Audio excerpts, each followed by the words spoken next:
ইসরায়েলের ৭৬তম জাতীয় দিবস উদযাপন উপলক্ষে টরন্টো সিটি হলে ইসরায়েলের পতাকা উত্তোলনের উৎসবের আয়োজন করা হয়েছিল। কিন্তু টরন্টো সিটি মেয়র অলিভিয়া চৌ তিনি জানিয়ে দিয়েছেন এই উৎসবে তিনি অংশ নেবেন না। শুধু যে তিনি অংশ নেবেন না তাই নয়, তিনি বলছেন ইসরায়েলি পতাকা উত্তোলনের এই যে সেলিব্রেশন, সেই সেলিব্রেশনে মেয়র হিসাবে তার যোগ দেওয়াটা হবে ডিভাইসিভ, বিভক্তিমূলক। তিনি মনে করেন গাজায় এখন যুদ্ধ চলছে, আমাদের প্রত্যেকের বেদনার কথা, কান্নার কথা শোনা উচিত, প্রত্যেকের প্রতি সহানুভূতিশীল হওয়া উচিত। এবং সেই কারণেই তিনি সিদ্ধান্ত নিয়েছেন সিটি হলে ইসরায়েলি পতাকা উত্তোলনের যে উৎসব হচ্ছে সেখানে তিনি যাচ্ছেন না।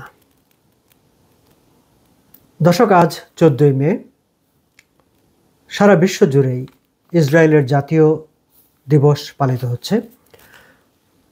অন্যান্য বছরের চেয়ে এবারের ইসরায়েলের জাতীয় দিবসটি অবশ্যই একটু ভিন্নভাবে উদযাপিত হচ্ছে। কানাডাতে, মানে টরন্টো বলি, অন্টারিও বলি, তার আশেপাশের শহরগুলোতে বলি, একমাত্র মন্ট্রিয়ালে উৎসব মুখর পরিবেশে উৎসব আয়োজনের মাধ্যমে কানাডায় যারা ইসরায়েলি বংশোদ্ভূতরা আছেন তারা তাদের এই জাতীয় দিবসটি উদযাপন করেছেন। টরন্টোতে হচ্ছে, যেখানে মেয়র অংশ নিচ্ছেন না। প্রভিন্সিয়াল পার্লামেন্টেও আজ সংক্ষিপ্তভাবে একটি উদযাপন সেলিব্রেশন হয়েছে। তবে প্রিমিয়ার ডাকফোর্ড সেই সময় অন্য একটি অনুষ্ঠানে ছিলেন এবং তিনি অবশ্য বলেছেন বিবৃতি দিয়ে যে তিনি এই অনুষ্ঠানে যোগ দেবেন, সেলিব্রেট করছেন তিনি। ওটোয়া সিটি হলে ইসরায়েলি পতাকা উত্তোলন করা হবে, মেয়র এমন একটি ঘোষণা দিয়েছিলেন কয়েক সপ্তাহ আগেই।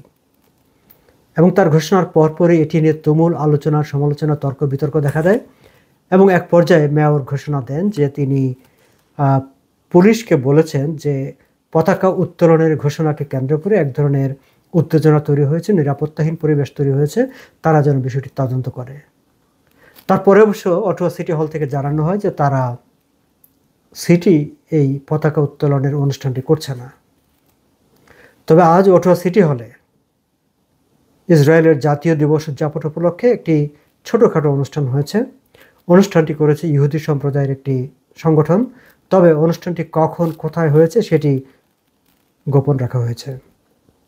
সিটি হলে অবশ্য পতাকা উত্তোলন করা হয়েছে। টরন্টো সিটি হলে ইসরায়েলি পতাকা উত্তোলন নিয়ে মেয়র অলিভিয়া চৌ একটি ব্যাখ্যাও দিয়েছেন। তিনি বলেছেন যে সিটি হলে কাদের পতাকা উত্তোলন হবে, কাদের পতাকা উত্তোলন করা হবে না, সে ব্যাপারে মেয়র হিসেবে তার কোনো সিদ্ধান্ত নেওয়ার এখতিয়ার নেই, তিনি সিদ্ধান্ত নেন না।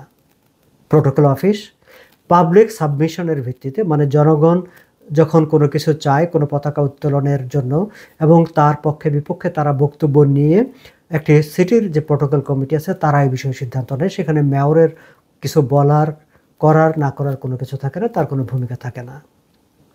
তবে বর্তমানে ইসরায়েল গাজার যুদ্ধ পরিস্থিতি এবং মানুষের প্রাণহানির ঘটনার বিবেচনা করে তিনি এই ইসরায়েলের জাতীয় দিবসে সিটি হলে পতাকা উত্তোলনে অংশগ্রহণ থেকে বিরত থাকার সিদ্ধান্ত নিয়েছেন এবং সেটি তিনি বিবৃতি দিয়ে আনুষ্ঠানিকভাবেই জানিয়ে দিয়েছেন।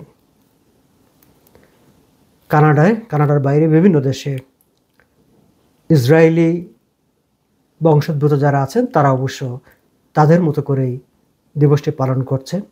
তবে এই দিবস উদযাপনে খুব বেশি যে সেলিব্রেশন হচ্ছে, বাহুল্য হচ্ছে বা আনুষ্ঠানিকতা হচ্ছে, সেরকমটি কোথাও চোখে পড়েনি।